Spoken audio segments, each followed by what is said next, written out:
మీ business ను develop చేసుకోవాలి అనుకుంటున్నారా? మీ పరపతిని పెంచుకోవాలి అనుకుంటున్నారా? అయితే ఓకే టీవీ ద్వారా ఎల్ బ్యాండ్, ఆస్ట్రన్ band ad, scrolling ad, ad with voice overs, logo bug, video ads ద్వారా మీ యాడ్స్ ను పబ్లిష్ చేసుకోండి. సంప్రదించవలసిన ఫోన్ నెంబర్ 8520917933. ఇగో పంప్ హౌస్ లో ఎత్తు తగ్గించింది ఎవరని వాళ్ళు మాట్లాడుకుంటున్నారట. ఎఫ్ఐఆర్ ఫుల్ రిజర్వాయర్ లెవెల్ దిగువన కట్టడం వల్లే కన్నెపల్లి అన్నారం పంప్ హౌస్లు నీట మునిగాయని బీఆర్ఎస్ హయాంలో నీటిపారుదల శాఖ సలహాదారుగా పనిచేసిన పెంటారెడ్డి స్వయంగా చెప్పారు. అన్నారం పంప్ హౌస్ను 131 మీటర్ల ఎత్తులో కట్టేందుకు అనుమతిస్తే 125 మీటర్ల ఎత్తులో కన్నెపల్లి పంప్ హౌస్ను 126 మీటర్ల ఎత్తులో కట్టడానికి అనుమతిస్తే 120 మీటర్లు ఎత్తులో కట్టారని, దీనివల్ల 2022 జూలై 14న వచ్చిన గోదావరి వరదల్లో 2 పంప్ హౌస్లు నీట మునిగాయని ఆయన అన్నారు. ఇరిగేషన్ శాఖ మంత్రి ఎవరు? హరీష్ రావు. కట్టమన్నది ఎవరు? కేసీఆర్. ఇప్పుడు మెడకు చుట్టుకుంది ఎవరు? వీళ్ళకి. మళ్ళీ ఎన్ని తీసుకుర్రో? మెగా కృష్ణారెడ్డి ఎవడన్నా మాట్లాడుతుండ, కాంగ్రెస్ మాట్లాడదు, బీజేపీ మాట్లాడదు, బీఆర్ఎస్ మాట్లాడదు. మెగా కృష్ణారెడ్డిని ఎందుకు మాట్లాడరు? ఎందుకు అంత మ్యానిపులేట్ చేస్తుండ? జాతీయ రాజకీయాలనే బీజేపీని కూడా మేనేజ్ చేసే అంత గట్స్ మెగా కృష్ణారెడ్డి దగ్గర ఉన్నాయా? లేకపోతే డబ్బులే అంత శాశ్వతం, డబ్బులే పార్టీలని శాసిస్తుందా? బిజినెస్ మ్యాగ్నెట్స్ నడిపిస్తున్నారా పార్టీలను? ఇంత పెద్ద ప్రాజెక్టు కట్టబెట్టిందే మెగా కృష్ణారెడ్డి కంపెనీకి. వీళ్ళందరూ సబ్ కాంట్రాక్ట్స్. కానీ మెగా కృష్ణారెడ్డి మెయిల్ కంపెనీని ఓడు మాత్రం మధ్యలోకి తీసుకురాడు, ఎంఈఐఎల్.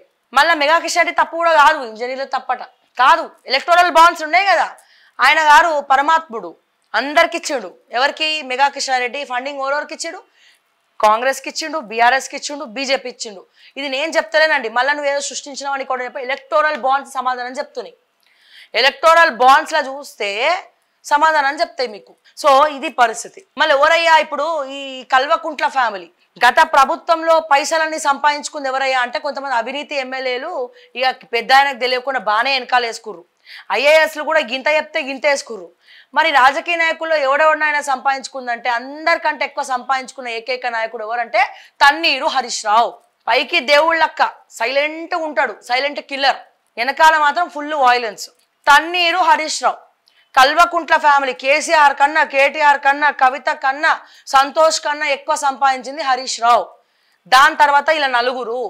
దాని తర్వాత ఒక మంత్రి నిరంజన్ రెడ్డి, మాజీ మంత్రి. ఒక్కసారి మంత్రి అయిన అతనికి అన్ని ఎకరాలు ఎట్లొచ్చినాయి? ఆ డబ్బులు తీసుకెళ్లి ఓఎస్టీ దగ్గర దాచిపెట్టినట్ట, ప్రక్షాళన చేసిరా. అండ్ తలసాని శ్రీనివాస్ యాదవ్. ఎవరయ్యా లబ్ధి పొందింది అంటే ఇగో వీళ్ళు. ఎవరు?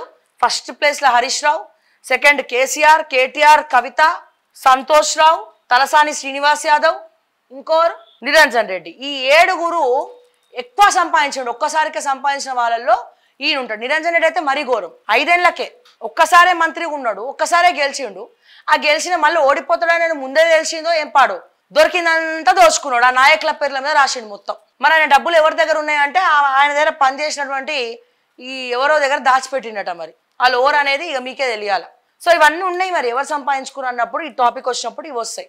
ఇక అవినీతి ఎమ్మెల్యేలు ఆర్మూర్ పాండు, వీళ్ళ మోషెత్తి నీళ్ళు తాగేటోళ్ళు కొంతమంది, వీళ్ళ నక్క వినయాలకు హెల్ప్ చేసిన వాళ్ళు జర పైకి వచ్చారు. కానీ మిగతా జెన్యున్ గా పనిచేసే కొంతమంది మంత్రులు కావచ్చు, ఎమ్మెల్యేలు కావచ్చు, వాళ్ళ పరిస్థితి అంతంత మాత్రమే ఉన్నది. అంటే కర్రా విరగదు, పాము షావకుండా ఏదో అట్లా వెళ్ళిపోయింది చాప కింద నీరులాగా.